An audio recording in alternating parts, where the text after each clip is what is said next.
袁師傅啊，多謝晒你啊！咁啊，好難得有機會啦，我會揾到一個咧有兩種身份嘅，既係中華武術嘅師傅啦，另外你本身亦都係教練啦，亦都係個中學老師。咁所以咧，第一條問題想你簡單講下，咩情況下咧，你會由一個老師轉變成一個教練同埋師傅？個經歷係有冇一個階梯係5年啦、10年慢慢轉變嘅？我諗首先就係講緊嗰個老師同教練啦，其實就係同步嘅。即係譬如我喺教書嘅已經有兩個身份。咁我哋話教師嘅角色就係我估係體育堂啦，因為本身教體育。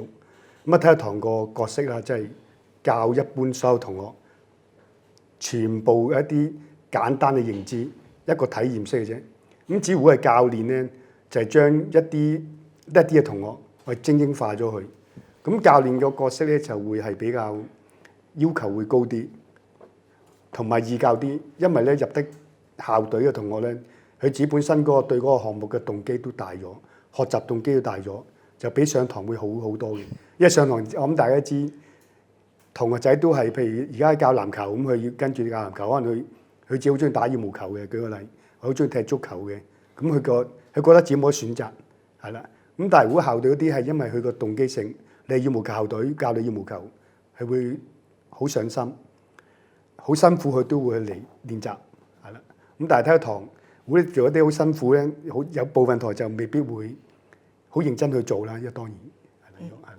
咁至於你頭先講嗰個師傅角色，當然就係我接觸咗太極之後，咁其實都跟咗我自己師傅，即係我哋正式入門嘅師傅。咁學咗一段時間，佢覺得我哋都可以啦，去教人啊，幫手。咁都係由助教開始到而家，即係我直接做導師，我哋咁講啦。但係你嘅經歷咧，你本身以前有冇學過其他中華武術？喺你因緣際會慢慢揀，即係配合到太極啊？定係我研究晒㗎啦？我覺得太極先至最啱㗎。可唔可以同我哋有分享下？其實我諗我同你都似嘅。其實我細個都好中意中華嘅即係文化，譬如可能受李小龍影響啊，睇啲武俠片咁樣。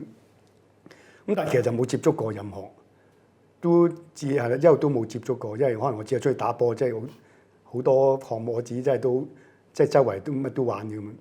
咁至於個太極咧，係某一段時間，因為有一個我喺學校裏邊有個我哋同一啲教會合作，即係我哋校冇宗教背景，咁但係有啲教會要合作，咁佢覺得我哋啲老師都係好辛苦喎，會唔會揾啲活動玩下？咁佢就安排咗個太極班俾我哋，係啦。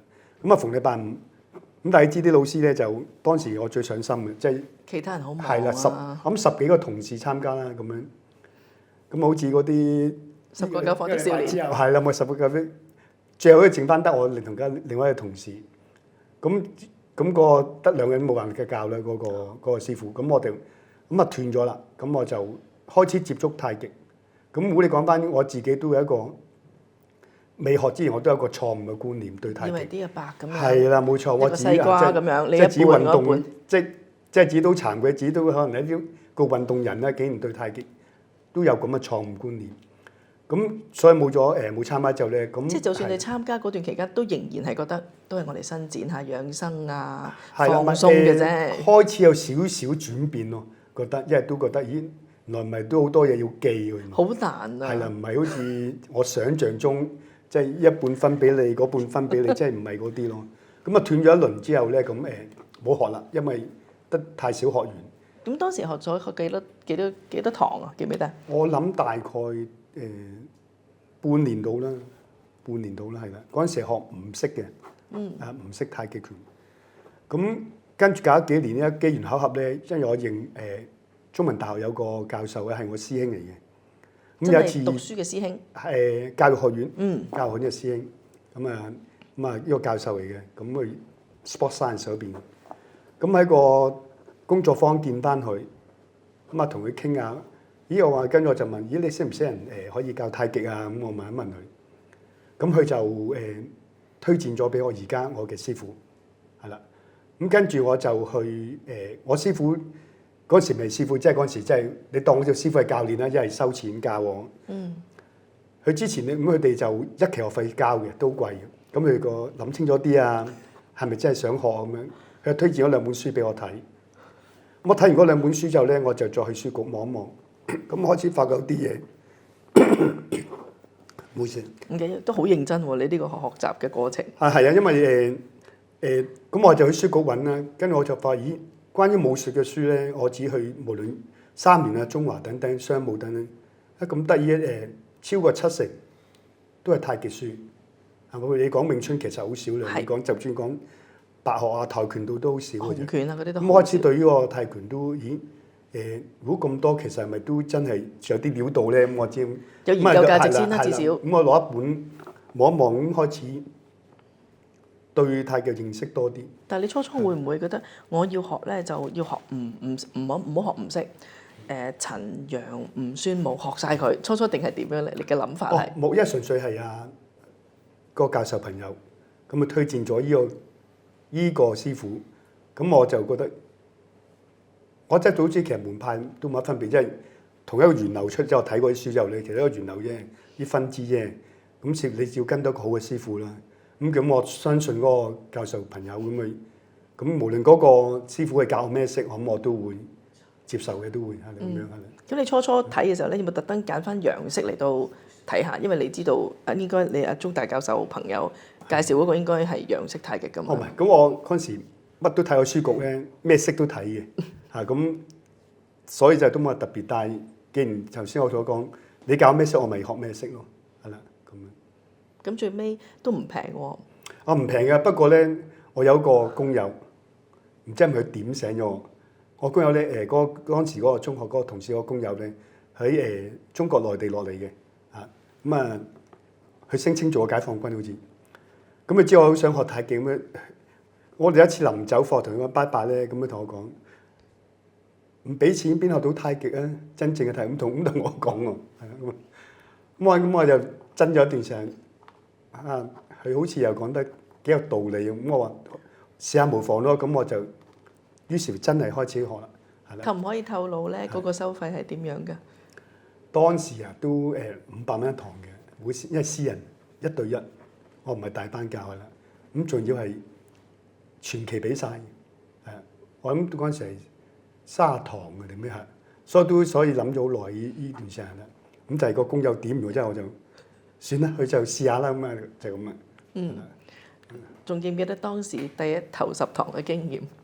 好記得因為我唔知係咪我而家個師傅，即係我而家師傅。佢除咗好認真叫我，你考慮清楚啲先啦，係咪真係想學？冇得試堂㗎嘛，你都知道啦。佢介紹咗2本書俾我，因為一交咗錢就係你試堂，你咪走咯。冇試堂呢回事㗎，唔係嗰啲試一堂先冇禮貌更加係咪？係啦，咁我師傅就即係而家師傅就可唔可以介紹下你初第一次見師傅嘅印象係點？有冇起過佢底咧？自己私底下定係點樣？我有啊，因為咧佢介紹嗰本書就係我哋太極社出嘅出版嘅，即係當時我嘅師公咧叫咁去出版嘅。咁其中一本係介紹即係呢個楊式太極嘅源流，係啦。咁你睇完2本之後咧，跟住佢就約咗，好記得喺旺角富榮花園麥當勞見面，係啦。咁我百老匯電影中心隔離嗰度。係咯，富榮花園我記得係咁嘅，即係又唔係啲警署對面。啱。係啦，咁佢話傾下先，咁睇下係咪真係好想學。即係其實唔係淨係你肯俾錢我就肯教你，都睇下你咩情況。係啦，咁所以第一次見面就跟住就上第一堂啦。嘅印象係點嘅咧？第一次見面。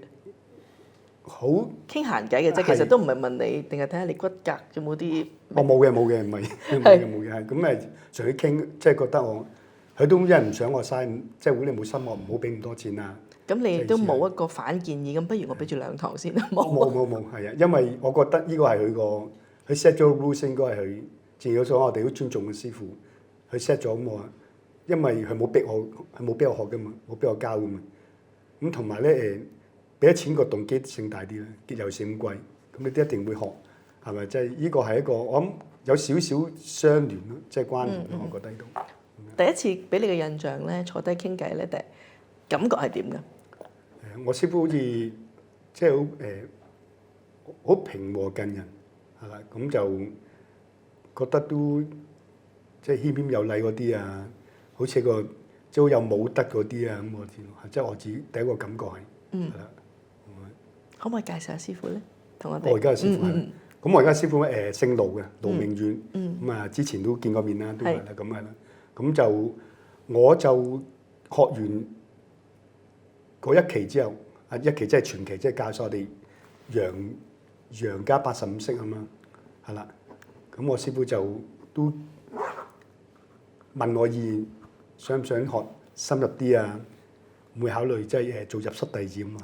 你當時嘅感覺係點咧？你係細路仔好興奮咁啊？定係我考慮下先啦？都好大 commitment 嘅喎，定係點咧？你當時個人其實就已經決定咗，因為其實我發覺我學過喺學呢個途中咧，我開始對太極有個新嘅體會，就同以前即係唔係話公園即係喐下手個太極操嗰啲叫做係。咁同埋我一路學我都我估都似阿魏師叔嘅，佢有中意睇書嘅。佢嗰陣時講我俾你聽，哇買好多咁。咁我都係一路學，之後揾啲書去睇，去驗證咗啲嘢。因為每次學咧我覺得哇難喎，原來都有啲要求，難要記好多嘢喎。開始所以我對呢個太極有新嘅體會。所以其實當我師傅問嗰陣時，咁我自己其實都有個決定性，只不過咧要思考嘅地方就係同屋企人商量，即係同我太太啦，即係因為始終我哋一個傳統嘅太極社，咁我哋要入室就其實有啲儀式啊，咁就係金錢上要做啊。我覺得呢個好想你分享下，介唔介意啊？好特別嘅，但係其實又喺行內裏邊係普遍嘅。係，咁我哋咧因為嗰陣時咩年代啊？咩年代？我記得係90。哇，都好早喎。唔係應該係2009年。學拳嗰陣時係。橫跨到2010，一完咗就2010就拜師係啦，即係。咁我哋真係好傳統嘅，就係點樣？就係有拜師帖咁全部都係由阿曾社長佢啲一手寫係啦，佢都有。咁有打金牌啦，係嘛？咁就跪地啦，即係咁。仲要嗰年好特別，仲要我宣讀個拜師帖啦。咁就大概有9圍啦。咁嗰啲人咧，包括咗啲咩？即係師公、師傅嗰啲同門啦。咁另外我師傅因為嗰時就幫咗中文大學教好多班嘅，咁佢嗰啲朋友啦。咁我自己啲家姐啦，咁主要我諗都有9圍嘅。咁即係逐個斟茶咯，即係譬如由師公開始咁樣，即係師傅開始咁逐個斟茶嗰啲，即係逢係輩分高啲嗰啲，咁就成個係即係好傳統嘅儀式啊。連埋打埋金擺埋嗰啲，大約幾多錢到咧？當然唔係你俾得錢人哋就會收你啊，即係我哋都想俾佢哋有個大約。係傳統到點咧？你嗰陣時係師傅話得都唔得嘅，師傅負責睇我啫，都要同我哋嘅師公上報，所以一層一層咁樣係啦。睇下你人品，同你傾下偈。係啦，如果師公唔合頭，我哋都入唔到門，真係亂。咁你使唔使耍嚟睇下？我唔需要。傾兩句已經知你大約咩？唔係，佢係透過我師傅彙報，即係我師公會透過師傅彙報。我哋嗰陣時係未見過師公嘅，嗰陣時未見過師公啦。咁就係成個情況係咁咯，係啦。咁就係咁我。你有冇嘢要寫下㗎？我的心得咁啊！我拜師的原因咁樣使唔使㗎？唔使。你唔使講咁多嘢。阿師傅會同師公講㗎啦。兩個嘅協議，跟住就交俾師公。咁啊，擇日都係阿師公做嗰啲咁啊。最尾大約涉及幾多錢到咧？同埋你當時點同太太開口啊？我就同佢話啦。咁我都同佢講，其實我真係我話我對呢個太極其實開始都又唔可以話上癮，即係覺得想追尋，即係我覺得即係有啲如果需要更上一層樓，其實可能真係要做一啲入室弟子咯。即係咁，我都同我太太咁講㗎啦。係有冇概括大約10萬8萬到啊？因為太耐，我諗差唔多接近㗎啦，係啦。當時阿太太，當時太太反應係好冷靜嘅咩？定係覺得冇咁多你都忙其實？都冷靜嘅，因為可能佢又知，即係因為嗰一段時間我都學，我又學拳，喺屋企又練，即係我都算勤力嘅，即係相對。算唔算沉迷啊？如果我哋客觀，因為我要唔係唔想沉迷工作嗰陣時太大壓力，即係其實嗰陣時好多身份，即係做咗學校我除咗係體育科之後，咁我又搞聯課活動，我係聯課活動主任啊咁樣。咁學校多行政嘢啊，其實咁我喺出邊有教排球嗰陣時，咁其實係好即係好忙嘅。咁會只要太極時間分配多啲俾佢咯，係啦，即係變咗係，但係都係忙，好似要偷時間嗰時都要。咁當然啦，我哋如果做老師就成日同啲學生講，時間係點咧？好似海綿裏邊嘅水，睇下你點樣，你係攞到嘅。不過你想唔想將啲時間投放喺邊度嘅啫咁啦。咁中華武術，我覺得如果你中意嘅時候咧，你係會好希望直情追尋啦。佢哋係咁噶。咁但係拜師亦都唔係個個中華武術依家嘅師傅會咁做。但係你投入咗之後，你係咪特別中意佢？一係就做到咁傳統，反而你覺得咁樣好，唔係淨係錢唔錢嘅問題。即係呢一個模式，你係覺得好難得定係點咧？當年好難得嘅，即係撇除錢之外，好難得嘅係，因為真係以為以前即係睇下啲圖片啊，以為先有啲咁嘅嘢啫。而家估唔到原來發生喺自己身上，即係呢個太極社原來咁傳統嘅。因為以我所知，有啲太極社就唔會咁做嘅啦，即係有啲就譬如我以前我喺學校咧，我同個龍獅總會合作過嘅。一開校嗰時就同一個師傅咧，佢就教我哋啲學生舞獅去比賽等等啲。咁佢哋都有武術根基嘅。咁我哋拜師都係可能透過一啲會慶啊、或者春茗咁一次過咁成可能10個咁就會一齊跪低斟杯茶咁啊，叫一個拜師儀式係咪？咁就好唔同嘅嗰個我見到就係咁我覺得都幾特別嘅，即係都體驗到我哋嗰種傳統咯，即係我哋太極社嗰個保留嗰個傳統性喺度。但係時至今日咧，係咪都已經簡化咗啦？因為第一涉及錢啦，第二就係可能即係人開始多啦，等等啦，係咪都唔同咗啦？冇你以前咁即係咁傳統，可唔可以同我哋你見依家嘅情況？係啦，因為其實我哋都我拜師之後，我都其實都出席過唔少師弟妹嘅即係嗰啲拜師宴係啦。咁其實都保留到嘅。咁有啲就合份啦，譬如有3個一次過咁做都有嘅。咁但係我佢哋就冇我少咗我一部分咧，就係我係要當面讀嗰個拜師帖嘅，係啦。咁佢哋冇嘅，即係我見晒之後，咁跟住因為疫情關係同埋一段時間啦，咁都停咗，我諗都幾年冇收過，即係我啲師伯啊、師叔啊、師傅冇收過徒弟啦。咁而家預見嘅未來咧，都即係都年事過，你見我啲師傅，咁佢會唔會繼續收咧？我哋都唔敢肯定啦。咁同埋到收會唔會都依然係保留呢個咁傳統，定還是譬如會唔會有啲簡化啲咧？呢個可以傾。我相信喺尤其是可能由我哋師公過咗身之後咧，其實可能有啲嘅傳統性咧，未必堅守得咁強硬咯。我相信。你嘅身份好特別啦，你本身有個體育老師，體育老師都可以好專噶嘛，係咪？即係真係，即係包括我哋頭先傾嘅體育傳播、運動傳播咁樣。你覺得你就好深信啦，所以你覺得嗰成個拜師儀式好難得啦。哇！而家你就算想都未必有人會肯收你啦，同埋都未必搞到咁。咁但係如果我哋講傳播，有啲人有陣時一聽咧，聽到嗰個中間個信息又涉及錢，又要哇搞咁多咁樣，同你原本係學想學技藝嘅啫嘛，唔同喎咁。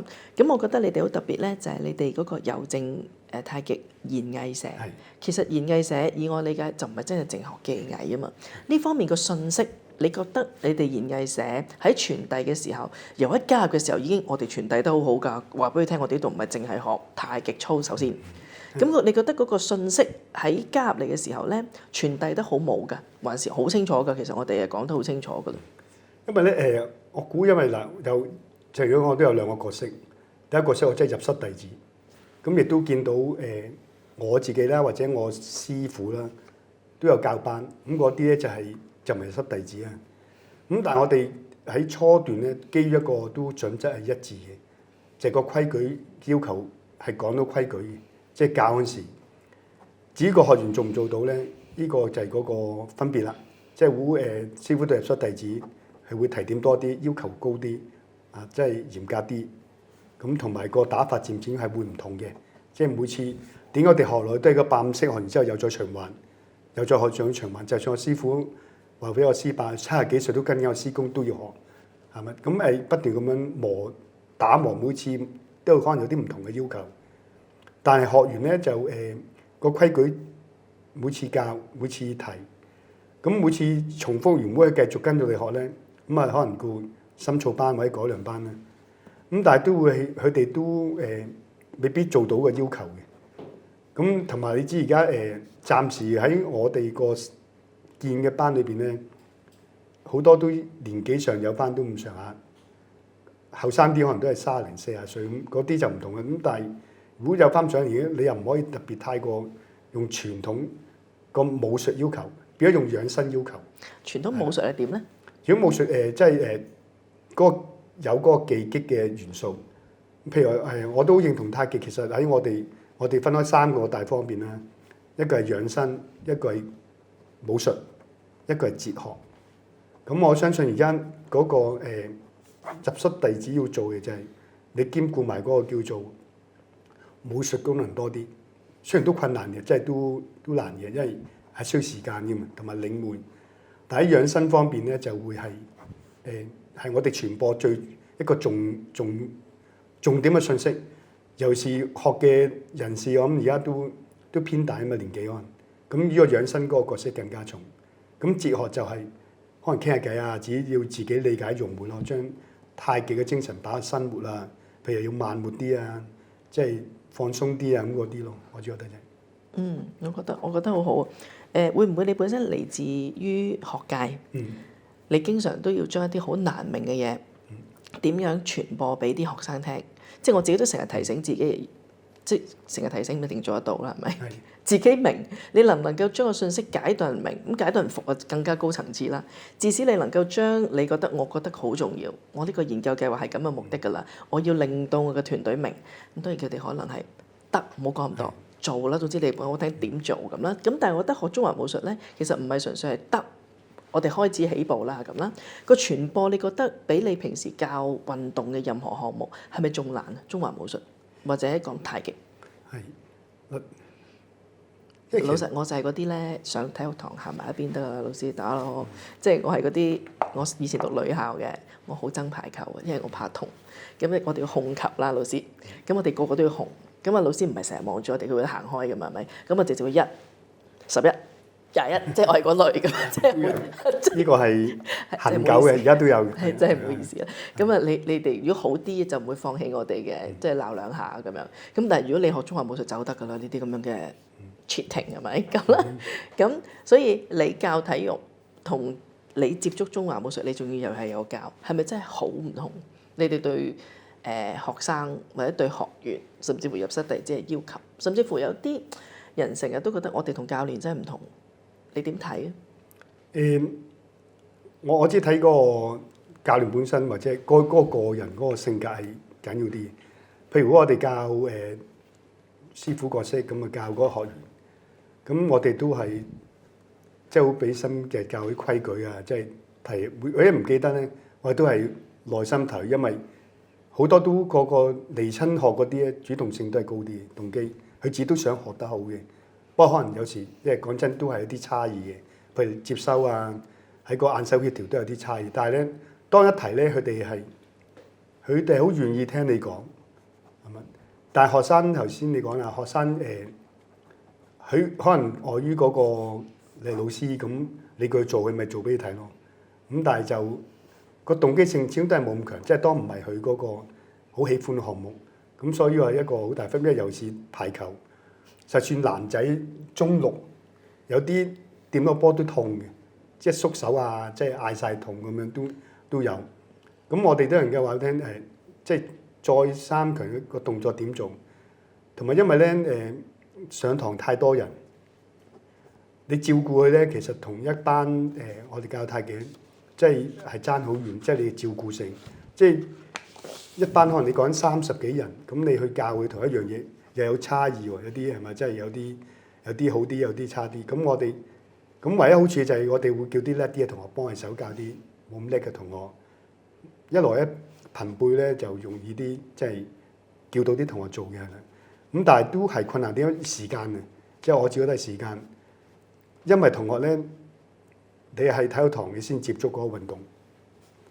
如果唔係咧，跟住佢放學啊，平時因為我哋冇功課俾做噶嘛，佢哋就會唔會再有機會掂到嗰樣嘢。咁所以嗰個學習其實都唔係咁容易。同埋頭先你即係你話嗰啲新興運動咧，點解會引入咧？一陣間可以大家再傾下咧。其實傳統嗰啲運動咧，其實要求好高嘅，係唔適合即係 for all 去學習。佢嘅要求其實好高嘅。譬如排球咁樣，你教到佢對打咧，其實你學6年，可能有2個同學都未必對打到10球，係啊，因為要求其實係高嘅，本身就係。譬如我相信尤其是女同學，你離開咗學校咧，我估有90%同學未識走籃嘅。我相信係，唔係你唔介意，係好多種因素，譬如人數多啊，佢動機唔大啊，技巧其實好難，一個走籃個需要嘅協調性好多嘢係咁樣咯。咁新興運動就唔係好同，係啦，即係如果你要求唔高，其實大家都可以玩，係好多嘢都可以玩，譬如一個毽球咁樣，鉛磅咁樣，其實我哋試過，全部人都可以玩，係啦，即係呢個就係個分別。似乎嗰啲玩得叻啲，咪要技巧推高啲咯，就係咁樣。嗯，好開心，我終於揾到一個老師明白我哋嗰啲手眼協調嘅同學，其實我哋真係唔係有心，但係真係覺得好難咧咁啦。咁但係我仲而家研究中華武術添，係啦。咁中華武術嘅要求係咪比傳統運動仲要高個層次？係啊，因為咧嗱，如果我唔講其他運動，我就係講太極。其實我同啲學員講，你記唔到其實好正常，因為如果我要將佢筆錄個點啊，舉個例，譬如隻手擺呢度對住邊度，呢隻手要指邊度，講緊一隻手個規範要，仲有另一隻手腳身頭，如果我將我變成一個 look form 啊或者 Q form，其實可能有成幾千個項目，所以嗰個其實係真係好困難，即係要學習呢一樣，其實我哋明白好困難。咁開頭唯有簡化啲咯嚇，先就係左手係點樣，咩高度咁樣嚇。咁所以點解我對太極有新嘅體會？其實如果我譬如我同樣學排球，我學下手咁，我寫啲 point，手要直乜咁。同我學太極做一個攬著尾式子，攬著尾嘅式子嗰個 point 係好長嗰啲細嘅要求。咁所以呢個係一個好大嘅差異，我覺得。即係太極同其他運動。所以我今次研究係中華武術與體育文化傳播。咁我相信已經就係好高階㗎啦。因為你體育文化傳播，如果我淨係研究傳統運動都難啦。而家我仲要講緊中華武術，你點樣用體育文化傳播方式嚟到去推展喎？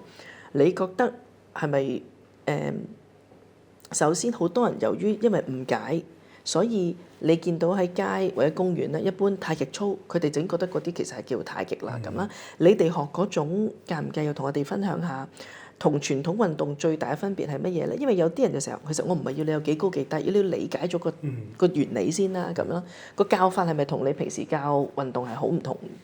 係啊，因為咧首先我哋如果你用運動同太極去大家做個比較啦，就只能夠攞個人項目去比較，係啦，因為如果團隊制係冇得比較啊。譬如籃球咁樣，你唔使識揸，唔使識射波，打人哋啲隊嘅角色好做，你每次都係正選，因為你搶籃板好叻嘅，係咪？咁所以我哋要用個人嗰個項目比較，譬如 band 波、羽毛球。咁傳統嗰個即係頭先我所講啦，即係我估係因為對象問題。暫時我哋接觸咧，即係都唔係特別後生嘅，即係講緊30幾嗰啲好後生嘅啦，即係30幾嚟學嗰啲好後生嘅啦。同其他嗰啲團隊嗰啲運動嗰啲，譬如嗰啲有啲30幾退役啦嘛已經。咁佢喺黃金時間學習㗎嘛，可能籃球排可能有啲8歲入學啊，或者10幾歲。你教上一個黃金時間，係要體能最高、記憶最高。咁我覺得呢個係佢哋嗰個。同埋真係可以透過好多次嘅練習，佢哋就一定有一定嘅成果。但係太極咧，正如我所講，即係好複雜翻兩個層次啦。如果你純粹養生角度咧，你都有成果嘅。不過你但係唔可以神化太極。即係有啲如果學員嚟到，就每次係你一見面嗰陣時你先學翻練翻就冇意思嘅。我哋都提日日咁做。咁但係如果你用佢養生角度，其實都可以做到頭先效果。譬如你多做就得㗎啦，我唔使你。但係如果你去到武術嗰個階段咧，就唔得㗎啦。呢個係嗰個最大分別。但係咧，回顧你教中華武術嘅經驗啦，你覺得你有冇就或者淨係你哋研藝社或者你本人，你有冇就到我哋而家嗰啲受眾，無論係體能上啦、專注力啦，我好忙啊，諸如此類，我嚟已經好好，即係其實當然唔啱啊！呢個諗法係咪？你哋有冇喺個傳播方式度，你見到都轉變緊？係啊，冇錯。譬如嗰啲嚟嗰啲，我哋唔係要求，如果係純養生，希望佢練好啲，透過太極幫到佢健康的話咧，其實要求好多，譬如唔好打咁高嘅馬啦，即係個馬唔係個馬打翻高啲，唔好打咁低啦。咁佢動作動唔到，我哋只係會提佢就每次提隻手去翻呢度喎，即係類似嗰啲，咁就唔會話有過度嘅要求，因為如果過度要求，我驚你受傷，係啦。咁只要佢一個模式打到咧，我哋個都接受。你肯嚟，我哋咪繼續教，即係跟住你有改善，我哋教深啲咯。咁譬如即係啲動作會唔同，即係其實太極咧初學嗰套同慢慢中級或者深造班或者入門嗰啲係打法唔同嘅，係完全唔同嘅。咁我哋係順住你嗰個即係嚟學嗰啲佢嘅進度，每人可以唔同嘅。譬如大家今次都係教呢個叫攬著尾，但係個要求可以好唔同，就視乎佢嗰個進度咯。但係我一聽因為我而家同步研究詠春啦，我諗詠春師傅就冇咁鬆容啊。好多時都係覺得呢樣嘢咁好，你唔用心學，我就唔教㗎啦咁啦。咁但係太極相對係咪本身嗰個接受程度大啲？因為每個人嗰個差異唔同，而你哋係接受到佢唔技擊都冇所謂，佢唔武術嗰邊打得好冇所謂，俾佢養生咯，喐下都好㗎咁啦。咁呢樣嘢你覺得嗰個傳播方式，你啲師傅有冇咁豁達咧？因為你越中意嗰樣嘢，你越覺得喂唔認真就唔好嚟學啦咁。你覺得係本身你嘅性格好似你話齋，教練同埋師傅睇性格嘅，還是本身唔係？我哋太極本身就係可以咁嘅。以你嘅理解係點咧？如果理解其實佢嚟咧就上心嘅嗰啲人，同埋因為我哋知道唔係唔想做好，係能力問題。可能佢嗰個體力未必做到，佢嗰個係啦。譬如好多係平衡，即係佢知我哋好多時講虛實，其中一隻腳一就係要承受成個身力量。咁正如頭先我所講，我哋嗰個對象都年紀都大嗰啲，咁佢唔係唔想做，咁我只係我將個要求低啲，係啦，即係另外有啲就係記憶會冇咁好啦嘛，已經係啦，好勤嗰啲我哋望到，咁但係有啲記憶唔好嘅，即係下次會再嚟過。咁所以嚟我哋個重點都係擺喺個而家受眾就係養生多啲，就係鼓勵佢，即係我哋希望帶到健康俾佢透過太極。至於你話如果嗰啲即係入室嗰啲就好唔同啦，當然要求就要高啲，同埋入室一樣嘅就即係師傅都講，你呢個未到呢個階段，佢唔會教你，呢個到咗去教你，即係類似。都係個因材施教咯，我覺得。但係入室嗰個要求一定有咯。呢個咧我亦都想隨時可以休息下，師傅。中華武術亦都令到人哋有陣時唔明白嘅，就係咩叫為之去到嗰個階段咧？譬如跆拳道、空手道等等，佢哋基本上有個明顯嘅階梯㗎嘛。中華武術好多時就係師傅話未得就未得咯。無從質疑，係啦。咁幾時先學到，亦都冇問。即係成個學習嘅模式咧。家長如果我本身係好緊張啲仔女嗰啲，好虛無喎。佢話點就點㗎咯喎，即係講個信字嘅啫喎。小朋友亦都好難有個目標咧。我知道我自己嘅階梯入邊，因為其實都隨時冇得學到咁高嘅咁啦。呢樣嘢你自己本身又係喺中學就教啦。你覺得係真係好大分別㗎？其實係有好大分別嘅應該，因為譬如所有球類，大部分球類咧。可能就透過一啲考核就分到你 grade，即係譬如你話跆拳道，佢用色帶去計，咁球類都有譬如會用教練更加添啦 ，level 1、level 2係嘛，即係佢會用一啲階段性分嘅，即係國內可能都有咩武術嘅階段，但係我哋傳統嗰啲咧就好難話俾你聽，你暫時去到邊度，其實係好呢個係難做，因為要複雜性好強。即係你全個85歲人，你當中可能你有60式 OK 嘅，但有30式唔 OK， 呢個就依30式唔 OK， 嗰個依30式唔 OK， 咁點俾即係點同你講話係嘛？譬如你劈板，你劈10塊就我當你一個 grade， 劈20塊一個 grade 咪，但係喺我哋嘅傳統武術就好難咁去評估你啊！呢個就係嗰個成套拳，我諗佢有個獨特性咯咁講，就好難去做一個階段。會夾硬要分就頭先我哋所講，我哋初學即係入門啊，初學初級泰拳啦，跟住中級，跟住就係深造班咁樣。咁但係到深造班都未必係等於佢理解晒成套拳，係啦咁。所以如果我哋即係我自己好中意中華武術啊嘛，我當然我自己好想出去分力去研究下個傳播方式點樣可以令到多啲人明白清晰，而令到多啲人肯去咧，願意去咧。但係有啲師傅就唔使嘅，呢啲講緣分，唔好逼佢哋，我亦都未必得閒收。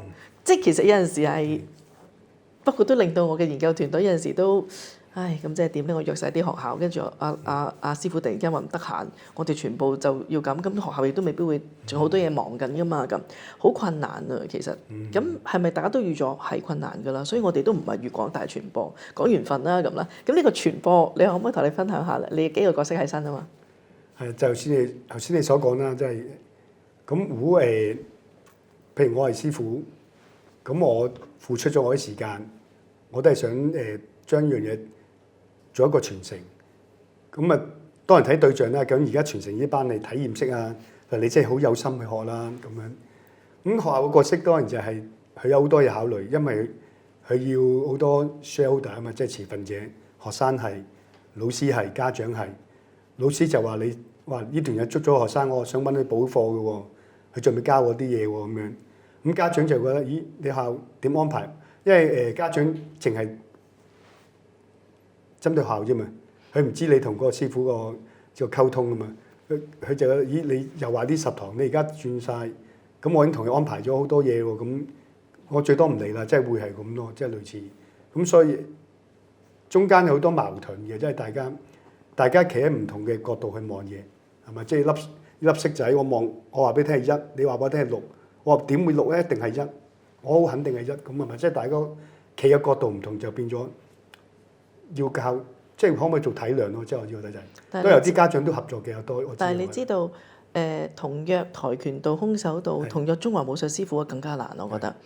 咁你覺得係咪係難㗎啦？所以我哋預咗傳播都唔會太廣泛嘅，定係點咧？尤其是我哋而家好想即係諗下中小學點樣可以推入去，而啲師傅都叫肯行多幾步啊！以前我點敢叫大家不如嚟我呢度又展示下，係咪？而家師傅係好願意喎，即係當然都要游說同埋佢都要明白成個項目啦。你仲要佢時間要就晒啲學校改又唔改得，通告又唔改得，咁其實你又完全明白晒咩事啦。咁所以其實係咪係啊？我哋預咗傳播係唔順利嘅，其實不嬲都預咗。雖然中華武術師傅已經行前咗好多步，你點睇咧？其實個發展上係啦，就用翻我哋自己社去計咧，其實我哋都係有個大目標啦，即係希望將太極令到學太極人攞到健康，呢個最首要啊！即係呢個係冇改變嘅，即係最中心嘅一個信息。係啦，養生係啦，即係用個養生角度，因為無論你係教練，即係無論我哋義教定還是係收錢都好，我哋都係攞住呢個宗旨啊！即係我哋而家都有啲要義教班嘅，有啲真係收費班嘅。咁但係我哋嗰個宗旨就係希望，我哋都係好鼓勵，即係教嘅途中成日睇啊，記住練啊，要放鬆啊！如果唔係你就嘥咗嘅，嘥套拳㗎啦。咁我哋用養生角度比較多啲嘅，暫時係啦。咁呢個係最大目標咯，即係我哋暫時。所以其實入中小學做到幾多宣傳冇所謂，盡量都可以希望，如果融入到個計劃都得。不過唔強求，因為根本上都知道比較特別啊，即係呢一套中華武術係咪可以咁樣理解？尤其是你自己本身好熟中學嘅課程，同埋好熟唔同嘅持份者，其實基本上係我唔可以話對牛彈琴，而係根本上好大嘅矛盾點，可唔可以咁講？嗱，我知係啦，冇錯。咁我只要會俾我去選擇去教咧，我會由小學推廣嘅。小學嘅思想比較簡單啲，即係會你見佢上體育堂有啲我望到以前，其實去上體育堂冇喐過乜滯，將點搬來搬去，佢哋已經好開心㗎啦。即係佢哋，即係佢哋好易滿足係啦。咁到中學咧，即係胡我講到題，咁其實我當同佢玩遊戲啫嘛，即係教啲小朋友咁樣，譬如咁樣，我哋鬥快做呢個動作咁，類似嗰啲，即係會係或者話嗱，我哋而家鬥攞豆袋頂住個頭啦，鬥唔喐，即係練平衡唔喐，鬥呢個啲咁係咪？即係小學生係好都好享受呢一堂可能有機會。然之後我聽呢個係太極嚟嘅咁樣舉個例，跟住如果有啲係 team 嘅，有埋制服俾佢去表演嘅，佢哋更加雀躍咯，我覺得。但係到中學咧，因為咧你知隨住個發展咧，佢哋就好似我咁樣，可能有錯誤嘅觀念，去親見人打太都係啲老人家，亦都唔符合佢嗰個生理結構，因為佢哋呢段時間咧係要發泄，真係要好體力化嘅。咁你啱啱咁巧，要咁慢咁沉悶咁，佢對佢哋嚟講咧，對中學生嚟講係難接受啲嘅，係嘛？即係我自己生理期咧，連我自己都可以對呢啲太極有咁嘅，所以但係要改變觀念係難嘅。所以我覺得如果係推廣咧，小學好啲嘅。咁呢個係因為喺小學曾經玩過，佢可以定咗之後咧有興趣，但係如果中有機會再學位，所以我估都係呢班學嘅會多啲有機會。到中學咧，除非你強制性嘅啫，否則咧咁你要選擇俾同學揀咧，我相信佢嚟學太極係詠春同埋泰拳同埋呢個散打係佢哋可能個跑率會高啲。嗯，係我好好彩嘅，我居然咁都遇到我有研究同事咧，佢係以前讀嗰間學校咧係強制一定要學太極嘅。係啊，嗱，但係真係好少。你講學校角色好緊要。嗯。我舉一個簡單例子，如果就而家回歸有一個第一屆嘅推手比賽，太極推手比賽。咁因為有其中一間學校咧，佢嗰個校監係負責人，咁嗰間學校就走唔甩㗎啦，點都要揾人出嚟㗎啦，係啦，都即係類似，即係會有啲係學下啲重要嘅角色，話俾你聽，我哋推廣一樣嘢。咁譬如嗰間校嗰個校長或者校董等等。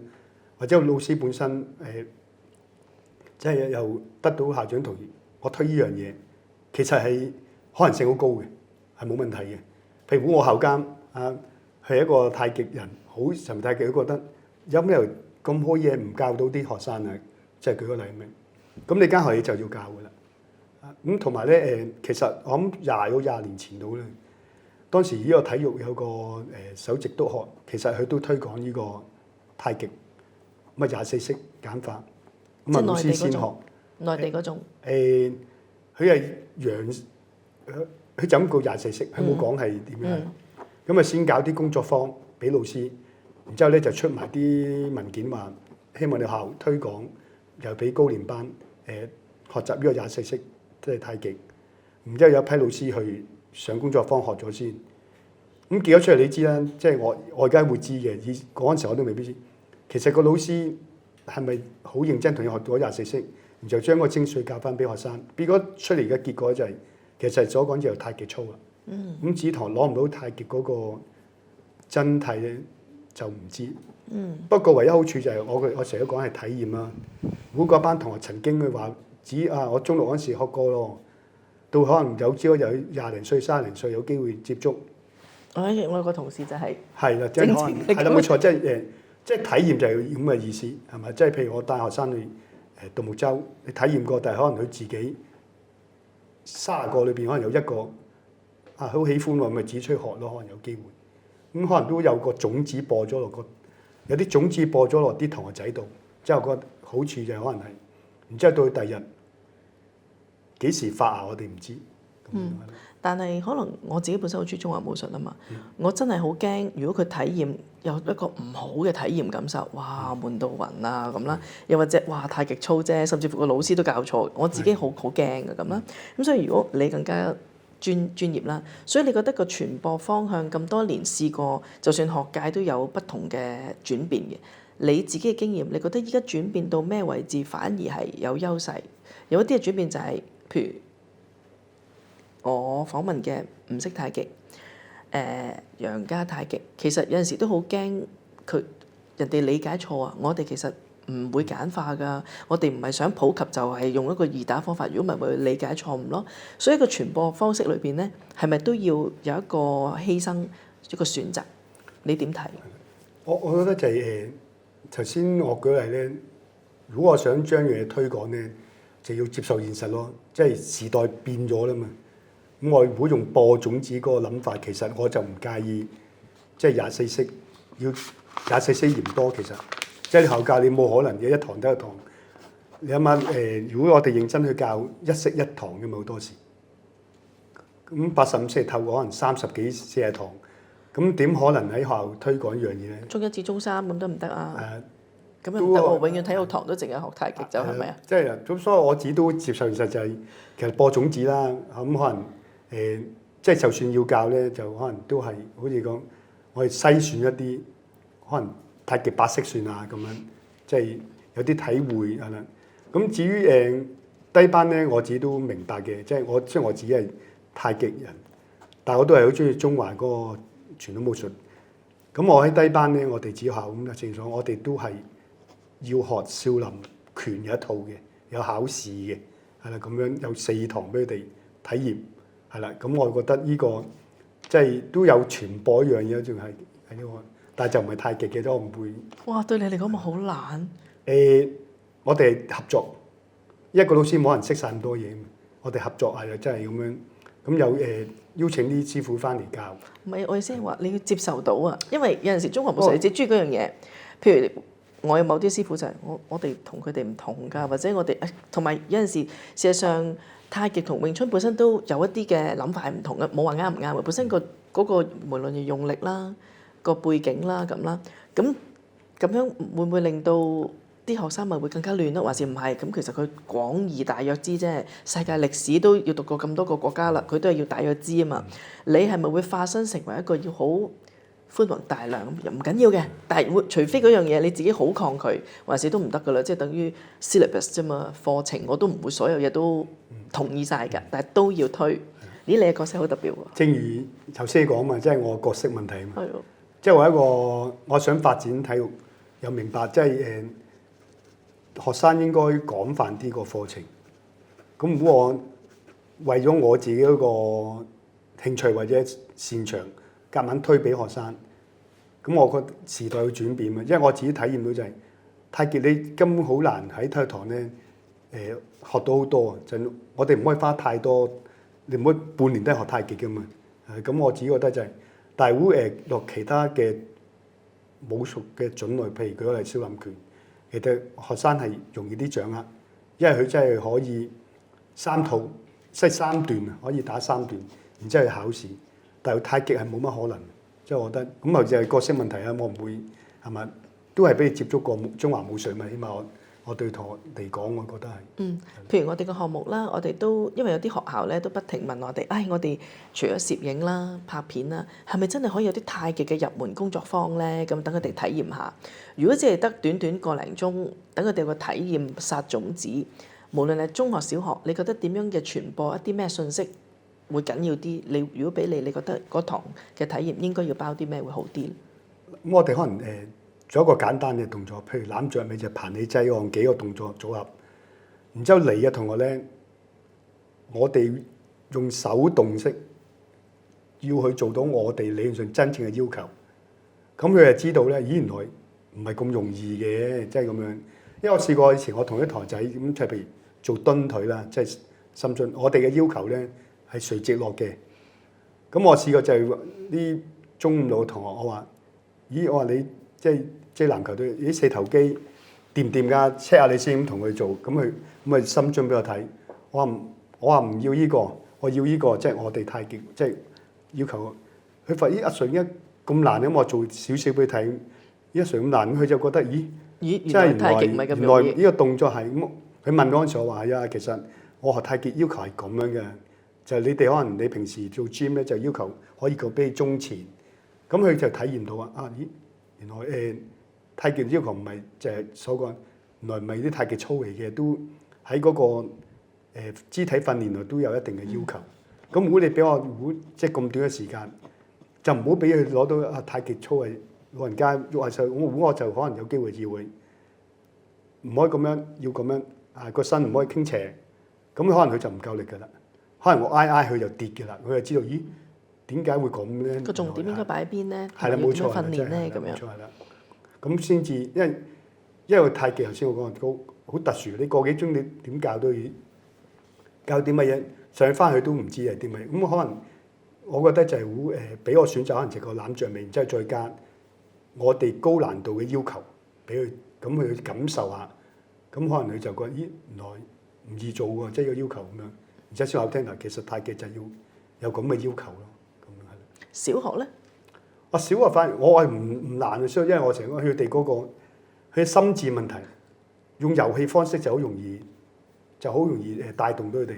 頭先我講過嘛，先練平衡力咁鬥袋，咁跟住可能呢隻腳要紮實晒，咁所以另一隻腳喐得啦。哦，你咁佢嗰隻喐唔到，即係你都未紮實喎，要求未得喎，即係個重量個分佈未得喎咁咯。即係小學我相信容易啲。用遊戲式咯，我覺得用遊戲形式同佢玩，可能就係好啲。多謝老師，但係而家又要你化身做師傅啦。係。你覺得雖然我好明白，亦都好欣賞老師，你覺得時代轉變咧，有陣時都要配合嘅咁。咁但係一翻去研藝社咧，你會唔會你哋或者你自己本人就會明白？咁我都要為我個研藝社，我哋有啲目標養生。如果嚟到佢純粹真係乜都冇興趣，我真係唔會用豆袋開始叫佢噶啦。翻到去嗰個係一個你自己中意嚟嘅時候，你嚟尋求學問啊嘛。個傳播方法係咪又好唔同噶啦？即係師傅唔會咁樣幫你諗，小學可以咁，中學可以咁，個零鐘嘅啫，你唔會期望佢個零鐘走噶嘛。係咪嗰個傳播嘅方式又唔同啦？如果佢主動嚟投即係尋求學問嘅情況下，係啊，即係如果即係你主動嘅咁譬如你講緊啲係咪入室弟子啫？即係研藝社。如果你肯收我話我又開始嚟學開始啦。但係我其實平衡力又差啦，呢樣嗰樣啦，我又未必有興趣啦。不過我中意中華文化嗰啲咁咧，其實會唔會嗰啲咁你自己冇肯付出，其實都唔係好適合呢度會。可能我覺得應該係會咁係嘛？因為老師我成日覺得咧，尤其是中小學，我係要令到佢有興趣，呢個係我嘅責任。但係你嚟學拳就唔同咯，我唔需要挑起你嘅興趣㗎。就算我收錢，我都唔需要咁樣挑你興趣。係咪個傳播方式係好唔同嘅？嗱，咁係啦，都要睇翻嗱。如果感受到其實佢想真係好認真去學嘅，咁啊自然咧就會俾多少少嘢。即係譬如唔係淨係嚟學拳啦，因為就好多輔助嘅嘢要做啦。咁可能有推手、有圈手啊，有嗰個活步啊，即係大理啊。咁即係務求咧就係多元化啲，就唔係同其他班會唔同。其他班真係學霸唔識啫。咁另外會再進階啲就學劍、學刀啊等等嗰啲咯。咁就頭先你講，如果我見到佢真係動機係想學好啲嘅，其實只要講翻啲要求俾佢聽，跟住嗱你翻去要練到呢樣嘢，佢未必即時做到嘅。咁如果佢真係好心學，我哋會見到下一堂翻嚟係咪真係有做到咧，或者有冇進步咧？如果有嘅咁就繼續即係俾，因為我覺得呢個傳承嚟嘅嘛，係咪？自己學到幾多咪會有好嘅人學到，我哋覺得應該係一個傳播，我哋唔介意，即係呢樣嘢。但係會唔會個傳播嘅方式其實好唔同嘅？學校嘅老師佢作為一個傳播者，佢傳遞嘅信息嘅時候，例如你頭先用咗好多方法去諗，簡單啲啊，即係我個同一個信息嘅啫，學太極，但係我用嘅方法已經唔同啦。最尾就係因為我知道個受眾其實佢接受到幾多咯。但係一到師傅咧，其實你係咪唔可能都要諗一啲教學法？但係其實嗰個傳遞嘅信息、學到嘅內容，其實同埋嗰個受眾，即係嗰個學員，佢啲咩態度，其實好影響成個過程。反而係再嚴格多好多，會唔會？其實個角色係好唔同，師傅同老師。係啦，因為如果導師頭先講啊，其實講咗你做唔到，可能未必同你再講啊，即係提。但係如果你頭先你講嗰啲，就真係會加深啲難度啦，可能要理解多啲啦，做多啲啊，俾多少少唔同嘅輔助嘅即係方法俾佢咯。呢個咁，但係內面都係好傳統嘅，即係唔會話用即係嗰啲乜豆袋嗰啲嘢唔會㗎啦，係啦，即係每一個動作都會，譬如舉個例，有個階段性就係要去打低啲嘅馬啦，會承受到練下啲腳力啦咁樣。呢個就係可能嗰個方式唔同咯。但係你由2009年學到今時今日，以你嘅觀察咧，其實喺研藝社嘅即係師傅咧，其實佢個傳播方式有冇其實都變咗好多，有冇啊？你嘅觀察？應該冇，反而因為咧，我相信佢都行緊我師公嗰套。係因為咁我師公又行緊我太師公嗰套。可唔可以同我哋講解下？譬如如果係佢哋落嚟，譬如真係楊家嘅傳承落嚟元朗發展時，佢都係好似而家嘅師公一堂可能一式嘅啫教，唔會多，因為要你做到，其實我一識到一堂已經做好耐。咁所以我哋而家都係一樣，因為一式每式再同你改，你得咧就再原先都係呢個動作，但係咧再變一變少少嗰個動作，又難啲嘅，係啦，即係咁又繼續咁樣做啊，咁都係好傳統，都係每式去教，咁同埋我哋唔會改變啲式子咯，一路都係啲85式冇改變過，咁係啦。反而係頂多係拜師嗰個規模有少少改變，但係教學嘅規模個方法唔太大改變。係啦，但係每個人嘅進度唔同咯，咁啊師傅去調教啦，即係可能暫時你如果我用 level 去計咯，可能啊你 level 1咁你升 level 2，你升 level 3，師傅各自去衡量每一個徒弟，咁但係全部應該都係一啲。我見到嘅模式應該都係頭先咁所講，我師公教師傅咁樣，師傅去教我哋咁樣，都係方法都係差唔多。嗱，譬如雖然我唔好意思，我以前細個體育堂嘅成績真係好差嘅，但我見到有啲有心嘅老師都無論一個教學法啦，佢用嘅語言啦，譬如咁樣唔明，佢試下用另一個方法講都講到你明嘅咁樣。咁但係佢喺師傅嗰度，你見到研藝社上次曾師傅話，其實佢哋講嘅語言都唔同咗噶啦。都願意再解釋多啲，見你好似冇反應，聽唔明咁咧。但係以前佢話阿師公真係唔會㗎，聽唔明説咁啦。你見到嗰個變化係咪都幾明顯？係啊，因為咧我哋啲收即係而家譬如我師傅教我，佢會講或者將佢所學，佢真係會講晒佢聽。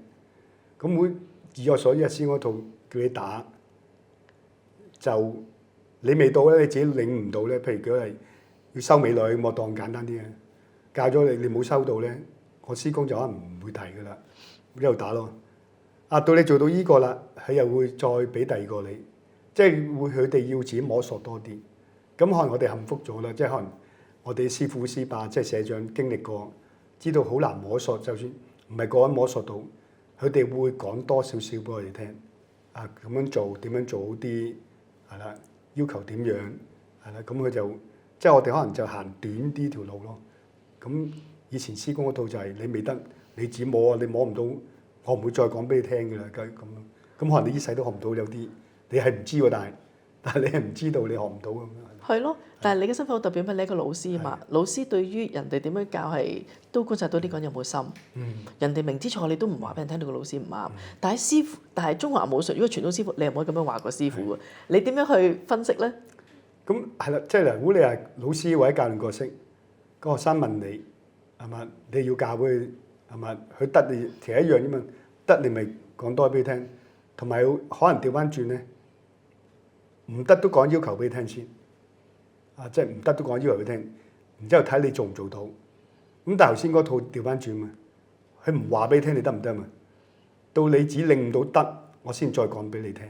呢個就係嗰個好唔同嘅地方，即係譬如佢係咁即係如果你教某樣球類或者某樣運動，我嘅要求係咁樣，做唔做到咧就係你練翻嚟啦。最後練唔練到咧就係你嘅問題，因為我講咗俾你聽點做噶啦。咁但係頭先調翻轉嗰套，即係部分中華嗰啲師傅係嘛？第一就而家就少啲啦，即係唔會話因為要攞嚟揾食啊嘛。以前揾食一定只留翻一兩手噶嘛，即係可能有機會，即係好早期。咁而家大嗰啲言波就話你都唔得，我唔會講俾你聽。講咗俾你都做唔到，咁啊唔講啦。即係最慘就係可能佢唔講前，你都唔知自己原來唔得，邊部分唔得，係就咁。仲要有啲講到明就係等你錯定先咯，錯定先我先至講。哇！如果我喺中學度，我覺得個老師好，點解你要咁對我咧？錯定就好難改噶啦，變咗習慣就好難改。係啊，但係佢話你都未錯定，等你錯定先。明啦嘛，你而家咁係唔得嘅咁我覺得哇，你懲罰緊個學生。但係中華武術又好似覺得係啊，呢個師傅係咁嘅，好快就直情好唔同啊！即係喺衡量教授知識嗰個傳播者，點樣為之係中小學一個好老師，同埋中華武術嗰個唔係叫好師傅，不過佢係一個咁嘅方法嘅。你可唔可以解讀下？你會明啲啊？點解我哋一般人嗱，當然唔研究中華武術，其實就算研究佢哋都未必會明點解會咁。但係你又好似好理解。因為咧，如果中華武術咧就係即係講，佢覺得依套係寶嚟嘅，即係依套係佢咁珍貴嘅嘢，你都做唔到，我咪你自己攞唔到寶啫嘛，係你自己問題咯。但係中學嗰個教師或者教練咧，一來好似受薪，雖然都係嗰個小朋友俾，就係頭先嗰個唔同啦。受薪你好似你要俾翻咁多嘢佢嚟你要俾咁多嘢佢，咁所以嗰個做法就唔同咗啦。就係我一定要想盡辦法，無論用啲輔助器材啊，而家係嘛，即係可能運動線上可能用 AI 啊，或者用一啲 stat 啊，或者用一啲攝錄嘅方式啊，或者做一啲動作分析咧，確保你明白好多輔助器材等等。咁但係中華武術就係佢覺得要係寶，咁你攞唔到，我冇幫唔到你。你自己都唔努力去做，你冇經過自己嘅思考，咁可能佢就停咗喺度，佢唔會繼續再有輸出俾你咯。即係我覺得。所以喺你嘅解讀，因為你好明白佢嘅諗法啊嘛。現今階段就覺得哇，啲中華武術師傅咁嘅，人哋錯又唔解釋俾人知，人哋問都唔講喎，即係覺得你未到嗰個理解能力啊，所以我唔解釋俾你聽，投訴得㗎咯喎。如果我哋喺間學校裏邊，咁你覺得呢個傳播方式有冇需要改變，定係冇辦法？中華武術要尊重佢咯。咁所以其實我有陣時啲同事都唔係好理解，亦都唔係好贊同。但係由於我要研究，所以佢哋有陣時都好為難啊咁啊。但係你可唔可以講解？因為你兩個身份啊嘛。係。點解你又接受到佢哋咁咧？嗱，如果你講中華嗰啲武術嗰啲，佢覺得就係教極你都做唔到。有啲嘢需要自己，佢成日講有啲嘢就係尤其是中華武術啊，係要自己領悟嘅。即係你領唔到或者做唔到咧，你冇得再上一層樓。呢個就比較特別啲。但係外校一個教練咧，就調翻轉，我嘅責任嚟，我嘅責任要令你做到呢樣嘢。你做唔到，我就想盡辦法要你做到。呢個係嗰個教練嗰個，佢覺得係如果佢有責任，佢應該呢個係個責任感，係嘛？我要教到你依個 level。但係武術嗰個就唔係。調翻轉，我唔係唔教到呢 level，係你達唔到啫。即係我亦都唔需要用盡所有方法令到你達到。係啦，即係你自己練翻嚟，係咪？你自己練翻嚟，但係嗰個教練咧，就係我逼你練到為止，係啦。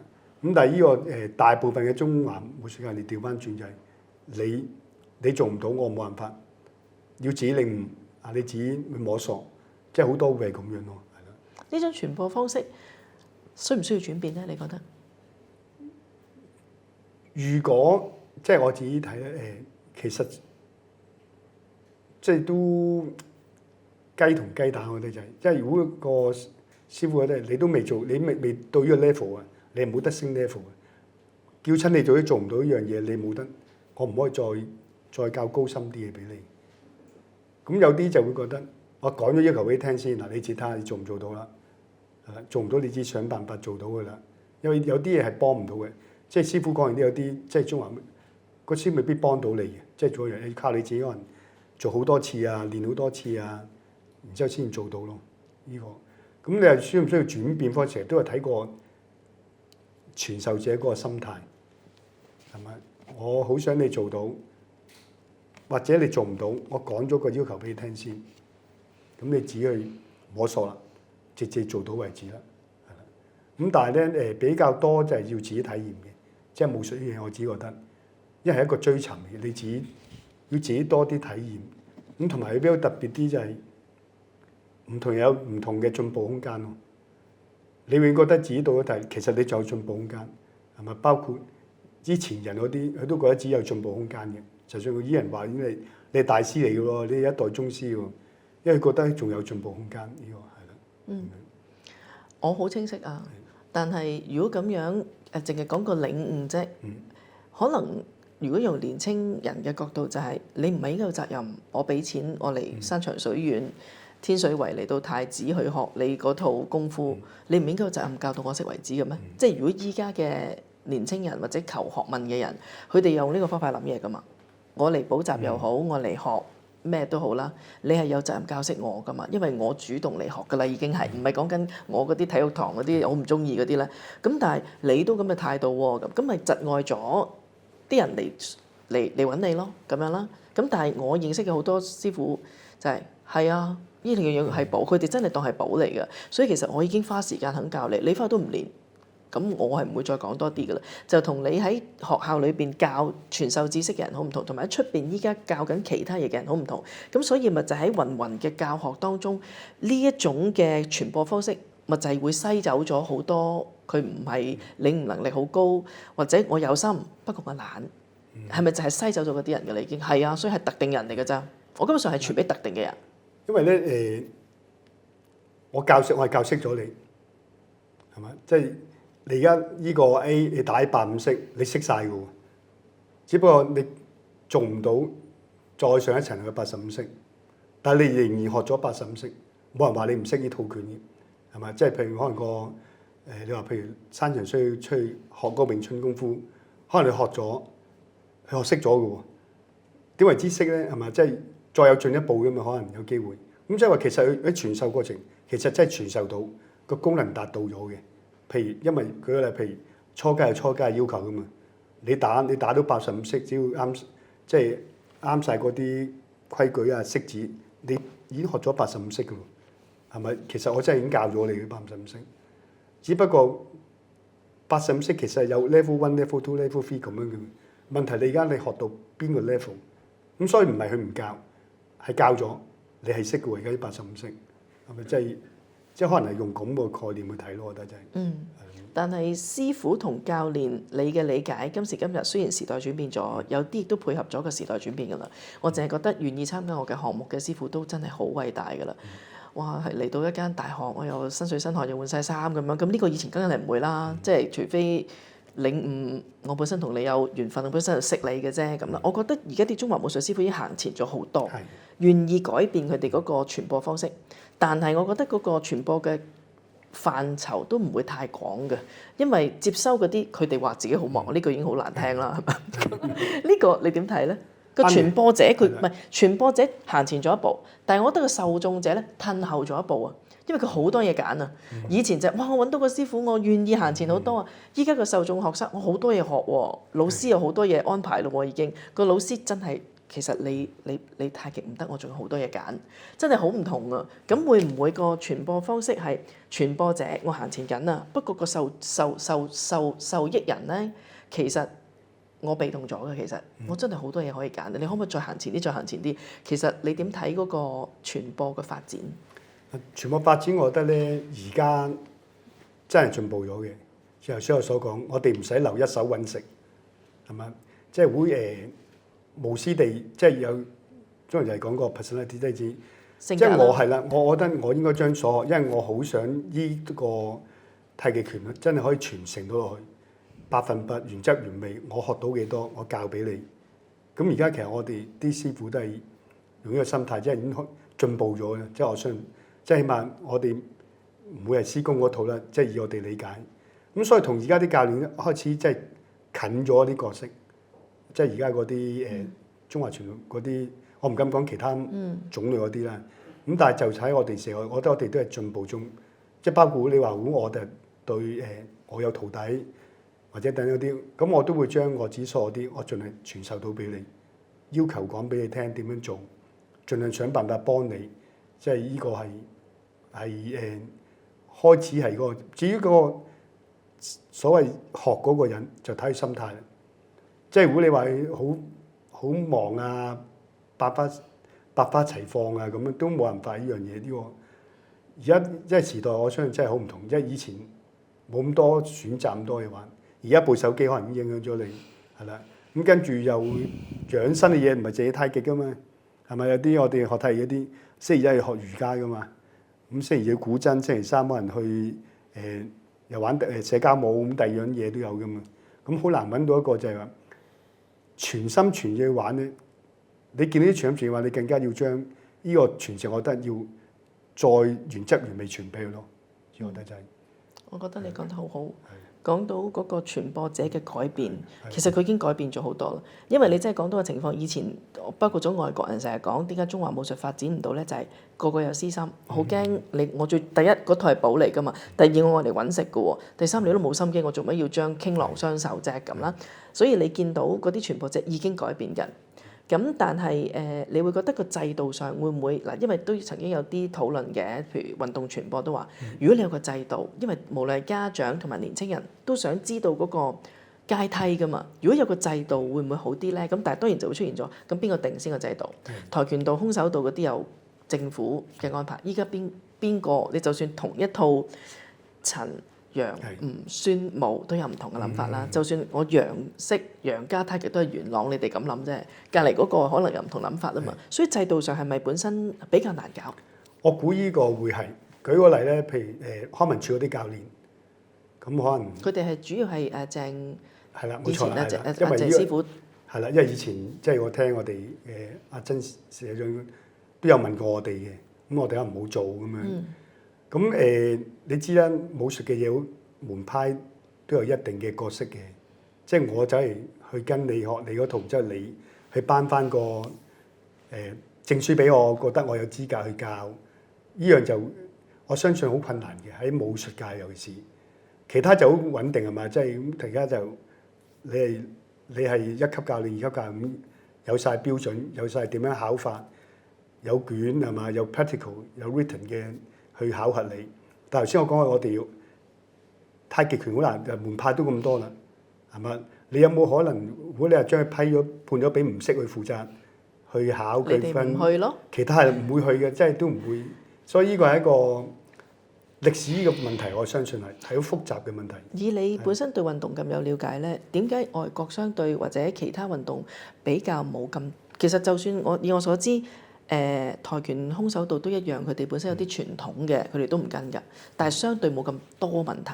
你覺得點解我哋中華武術有咁多問題？本身係個文化啊、背景啊，定係特性嚟嘅？因為我哋學嘅唔係淨係學技藝啊嘛。係，我估係文化傳落嚟，門派嗰個意識好強，所以點解即係點解我要學唔識？即係譬如如果你話某日，如果我哋太極即係要出去比賽當，咁你派咩式去咧？咁用邊一個套路咧？各自有唔同嘅啲套路，咁所以呢個係一個都唔係咁容易短期解決到問題，我相信係，係咪？因為呢係歷史遺留落嚟，我相信。我自己有興趣嘅，我覺得呢個咪就係中華傳統文化咯。即係我學中華武術，其實係真心就係你學埋嗰套文化啊嘛，亦都未必一定要完全改嘅，因為其實百花齊放嘅啫咁啦。尤其是你哋好特別，你哋係研藝社，可唔可以同我哋分享下啫？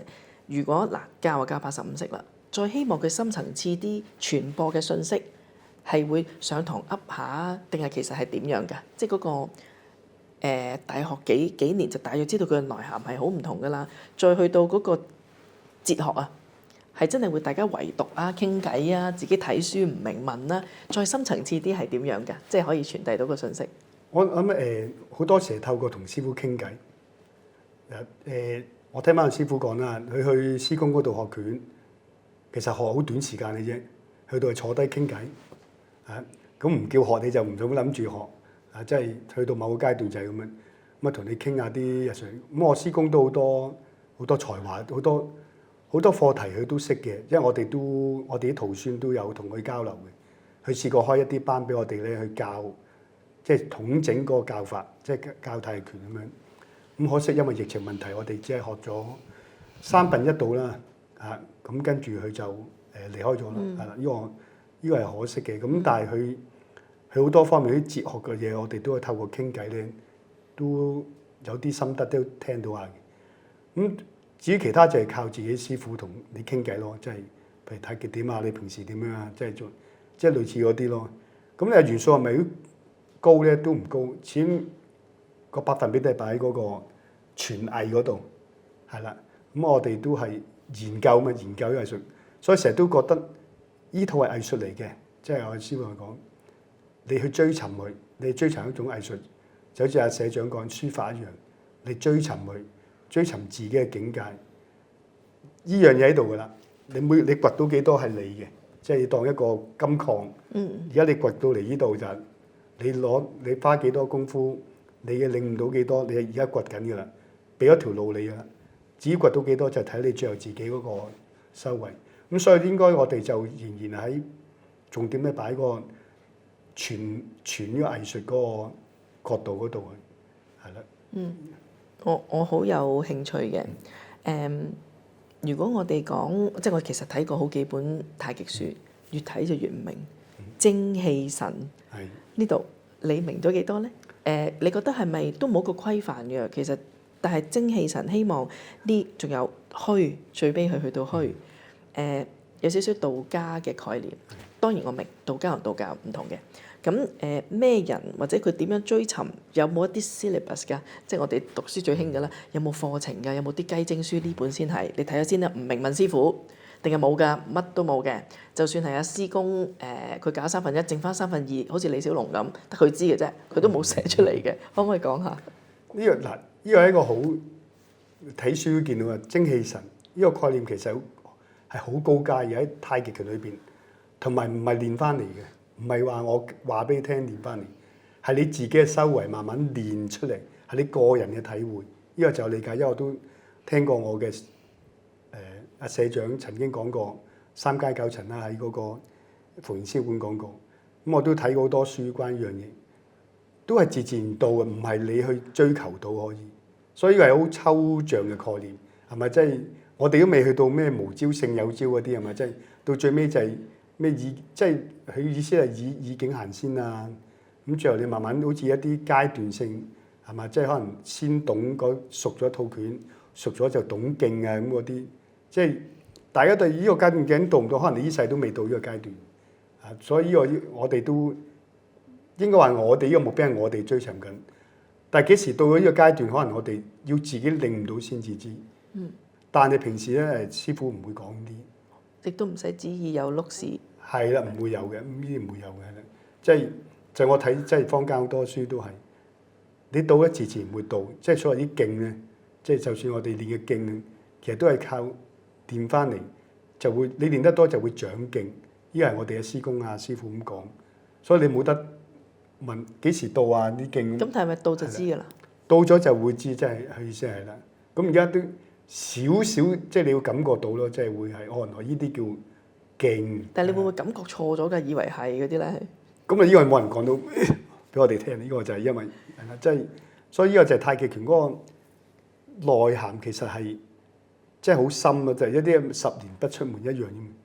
你係咪10年先出到門咧？可能有啲20年都出唔到門嘅嘛，你都未知係咩事嗰啲啊。但係我覺得太極好特別嘅就係佢令到係全球都好多人都好迷上啦，亦都外國人好喜歡啦。所以如果講傳播方式好成功嘅喎，傳播嗰個規模好成功嘅喎，但係嗰個資訊個 message 又唔係個個理解到喎咁啦。你覺得原因係點解咧？因為一講養生，尤其是我哋而家人口老化嘛，就已經好風魔啦。係咪呢樣嘢都係一個成功之道？我估應該係差唔多90幾個% 係養生。全球咁熱門咧，因為咧係喺嗰個養生嗰個角色。我諗而家都人唔係好少為咗去武術就去學呢個太極，係咪？如果你想學武術，即係其實好容易啊嘛。即係我相信我擺50個鐘落太拳同50個鐘太拳，我唔講50個太拳好快有效果㗎啦。我加埋我做 gym 啊，睇下嗰啲啊，即係我相信成果容易啲見到。咁所以我相信應該係嗰個養生，點解咁普遍？因為人口老化係其中一個原因啦。咁同埋先講，大家開始到嗰年就想有個養生角度，而喺外國人個角度咧，佢知太極係一個中華傳統嘅武術，佢嚟學咗就已經有個武術喺度。養生當然有啦，係咪？即係我覺得呢個，所以咁能夠廣泛就係因為呢個主要呢個原因咯。就唔係技擊嗰方面，我相信應該就係同埋我哋即係你好簡單，你想要攞到佢武術個元素，我就要問你，你每日攞唔攞到5個鐘出嚟練咧？係咪？如果攞唔到5個鐘，你就唔好諗住喺呢個太極武術上邊攞到啲嘢。呢個好現實呢樣嘢，即係我只覺得就係唔係即係唔係話你太極拳唔得，得嘅時間我睇翻書，你諗下我哋啲最早期嗰啲係嘛，即係楊露禪嗰啲咁嘅係嘛，高陽無敵啊嘛，咁理論上應該我哋根據文獻睇到佢真係一種功夫嚟嘅，咁但係唔好忘記佢哋嗰陣時係講緊可能每日係6-7個鐘去練喎，但係我哋冇可能嘅，而家現代人，咁所以仍然我哋都係擺喺傳播時間啊！就算而家我哋嘅角色都係話要將個健康帶俾大家，都唔會一開始會提武術呢樣嘢。武術就係要靠你個人去追尋，你願意追尋武術嗰個元素咧，你就要擺多時間同埋領悟力落去咯。呢個真係哲學多唔多擺？因為我知道養生、技擊、哲學。哲學就都係少嘅，因為我哋唔會坐定定喺度上課咁樣。唔會太嘅咩哲學？好多時就係透過可能書本啦，或者師傅嘅傳遞啦，會師傅對呢方面理解多啲。咁但係所謂個哲學就係其實陰陽呢個即係最大嘅就係陰陽，即係中庸之道啊等等嗰啲喺生活上邊點樣？譬如你而家壓力好大，你點樣減翻壓啊？即係攞翻平衡啫嘛。其實就係平衡，即係我覺得陰陽生活態度呢個就係我覺得就係要。但係我覺得香港人即係香港嘅即係全球最長壽嘅地方啦，但壓力都係好大。如果特別將佢嗰個哲學攞出嚟去變成一個信息咧，去廣及，其實又應該好有影響力嘅喎。但係呢樣嘢係咪本身唔係太極想人哋咁樣抽法？唔係你中意咁樣抽嚟，你未去到嗰度，我唔會特登抽呢樣嘢俾你當一個咩有陣時我見到啲書局咧，咪即係哈佛 MBA 50堂教曉你點樣做管理，你哋唔會想用呢個方法咁樣抽出嚟去吸引人，係咪啊？因為如果你講頭先啲人壓力好大啊，想透過呢一 part，我知你太極其實有3 part，我唔使技擊，我又唔使養生，我呢一刻需要哲學，可唔可以咁樣教咧？我估呢個非常之困難。可唔可以講下係個傳統嗰個傳遞方式？因為傳統嘅傳遞方式啦，即係我哋都冇，即係唔會好強調呢個哲學嗰部分。頭先我講過，我估大部分咧都係喺嗰個傳藝嗰度，將個角色擺喺傳藝嗰度。咁譬如我哋咁咪養生嗰邊咯，係咪？除咗你即係武術元素係低嘅嘛，我講緊，因為你花唔到咁多個鐘，你就唔應該刻意追尋武術嗰一 part。調翻轉係養生同埋去帶俾你嗰個健康。咁哲學咧其實係一個好高深嘅嘢，呢哲學本身係一個好高深嘅嘢。但係如果我哋攞最皮毛嗰啲，起碼頭先我講你知個陰陽點平衡翻個人，平衡全部都係講平衡。譬如你壓力好大，點樣令自己壓力冇咁大啫嘛？其實你可以透過學譬如太極拳咁，你放鬆個人，就唔係將哲學呢部分令到你減壓，而係將養生嘅部分教識你。至於哲學又係個人嘅體悟嚟嘅嘛。即係如果你肯打都唔肯打，你跟住淨係抽哲學，咁不如你睇哲學書啦。係啦，同埋睇哲學都未必會明嘅嘛。你知話明哲學係一個唔係咁容易理解嘅嘢嚟嘅嘛，哲學嘅嘢係。咁你覺得依家喺傳播成效嗰度，好多時透過大眾社交媒體啦，就算原本唔識嘅，譬如我而家可能成日炒，所以 Facebook 成日彈不同嘅太極嗰啲師傅嗰啲視頻啊，叫你嚟免費堂啊，其實形形色色好多。你覺得呢一啲社交媒體用咁多方法去傳播，會唔會嘅成效上仲容易會出錯咧？因為我哋都唔知邊啲師傅帶邊個師傅噶嘛。咁樣同以前去好難先揾到個師傅拜師學藝，而家越嚟越廣，喺 Google 度大把啦。其實你覺得個成效上會唔會未必因為用多咗傳播渠道，反而係會好咧？呢個就係第一頭先講，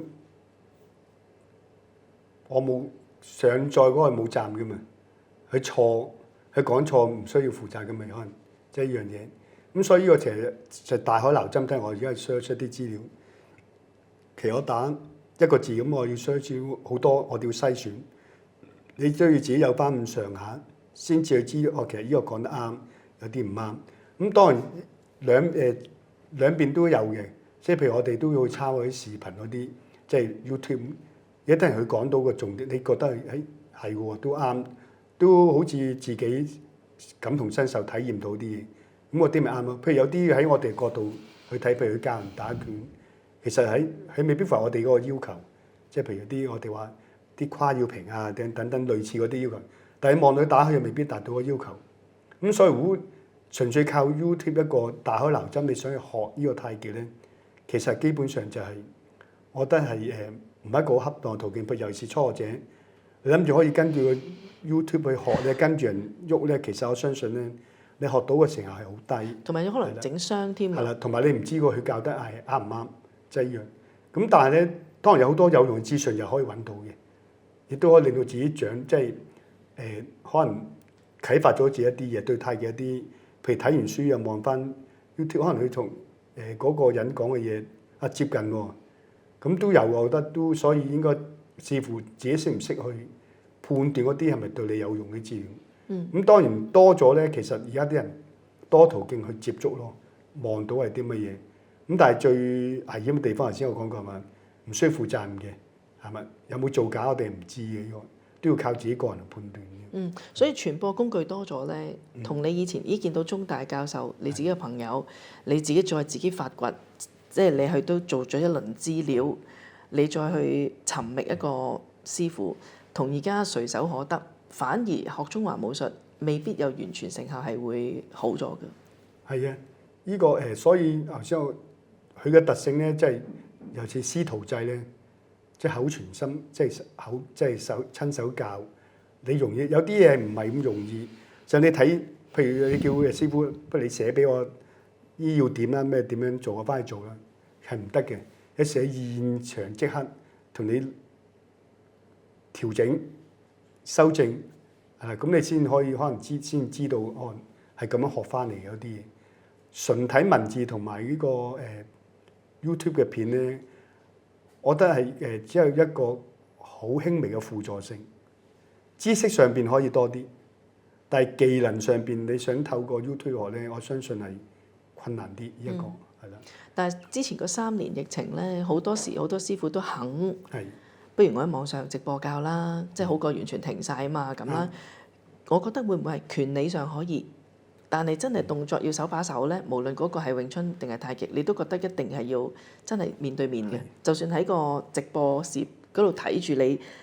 咁樣先得喎，其實都唔好。你覺得係唔好定係好過冇？定還是咁唔好？我寧願佢停啦。如果喺我嗰度我部分咧，效能係低咗啦，當然佢有少少作用。譬如咁，我疫情嗰時都係透過同師傅啱啱嗰陣時唔喺香港，我都係 Zoom 咁樣學拳嘅都係。你都係啊？係啊，咁佢就譬如打，佢叫我由呢度打到呢度啦咁樣，我打俾佢睇啦咁樣。咁佢望到啦。咁當然我話效能冇點解角度問題，可能我做得唔啱嗰個，佢覺得我啱；或者調翻轉我做啱嗰個，佢覺得唔啱，反而矯正咗，即係類似嗰啲啊。即係效能上一定冇。同埋有啲咩咧？即係我哋有時唔係淨係學套拳嘅嘛，正如我所講劍啦、刀啦，同埋推手。推手你冇兩個人，你冇辦法做。你視頻你做唔到嗰個感覺出嚟，係啦。咁所以個成效一定係相對低。即係我覺得呢個。即係個視頻嗰個。但係俾你揀嗱個角度，可能佢睇錯添啊。但係我哋好中意見師傅噶嘛，好過冇得見啦。咁譬如嗰陣我仔學足球，其實係揾嚟教嘅，真係困住咗啊嘛。嗰啲足球學校唔緊要，我哋幾個直播其實係有少少嘥氣，不過佢喐下都好嘛咁啦。咁所以你覺得就算成可能睇錯你個角度，係咪你都覺得咁都冇辦法，必要時間咁樣你都收貨咧？都都要收嘅都要，因為我唔知有冇睇錯。佢係話翻個修正翻嘅動作，譬如呢度唔得喎，嗰個你要點樣向呢個方向？嗰個點樣收？即係類似等等嗰啲，咁咪跟翻去做翻佢咯，係啦。即係因為我唔係師傅嘛，即係我睇唔到佢話，譬如佢當你呢度打得唔好唔啱，咁我哋咪佢再教翻，我又再做一次俾佢睇咯。直到佢覺得收貨啦，咁佢完成咗咯。咁但係頭先我講就係有啲人唔得嘅嘛，譬如推手嗰度，我哋要兩個人一齊嘅嘛。咁你唔可以靠個視頻嗰度咁同佢做嘅。最後一條問題，你而家角色唔同咗啦，你而家直情係主席啊，年青主席添。你會唔會都有啲要求啊？對自己還是唔係？其實我尤其是師公已經唔喺度啦，咁啦，亦都好困難。大家總之。你想嚟養生，我哋盡量配合。我哋就算有啲班收完錢之後，亦都做善事。其實我哋個目標係咁，就已經達到好好啦。你而家個方向係點，主席？我即係方向咧就係傳統嗰啲 keep 到啦，即係譬如我哋照教班係咪？永遠就係記得就係將希望太極教咗俾人哋去攞到健康，呢個第一個目標。第二樣咧就係咁社長佢哋都好開明嘅，即係如果我哋譬如我想有啲計劃，不如我哋咁樣啦，咁樣，因為我都要問清楚究竟兩位社長想我哋個社個發展方向係點，想點做，或者係你想我係咪我可以點做都得咧？舉個例，譬如我都有考慮過，第可能去日本同啲太極社溝通下，因為我見到日本人嘅角色嘅，佢哋好中意發揮嗰樣嘢，攞咗嘢之後去發揮。我見日本係好多太極社，咁我即係喺 Instagram 咪睇到，咁可能我哋就有機會即係拜訪下，大家交流下等等嗰啲咯。咁另外就係都希望將呢個頭先講，譬如如果我哋有資源推廣，就係會喺小學度開始咧，會有揾到一啲小學。咁樣咧我哋好早幾年我未做出嘢諗過，就係我哋有啲個表演隊。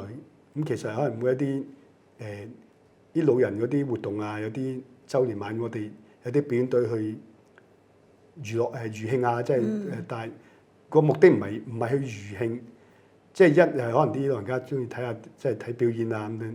第二就係希望俾我哋啲學員攞到個感覺，佢可以去打拳嘅，可以去展示俾人睇嘅。